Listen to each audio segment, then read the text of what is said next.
Same ఇదే రోడ్లో దేవరపల్లి నుంచి 1.5 కిలోమీటర్ వస్తుంది. ఈ రోడ్డు ఇది పడమర రోడ్డు. పడమర రోడ్డు నుంచి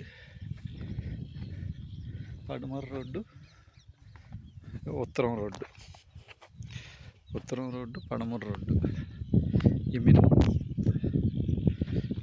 అక్కడ చిన్న కుప్ప కనిపిస్తుంది, చెట్టాను కదరా, చిన్న కుప్ప దగ్గర నుంచి ఈ మినిమం కనిపించింది మొత్తం. ఇది 3 ఎకరాలు.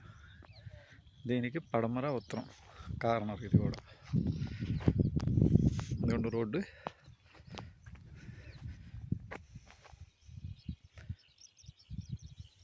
కొంచెం బాగా మెరక పొలాలు, గరువు పొలాలు అంటారు దేవరపల్లి దగ్గర. ఓకే, 3 ఎకరాలు.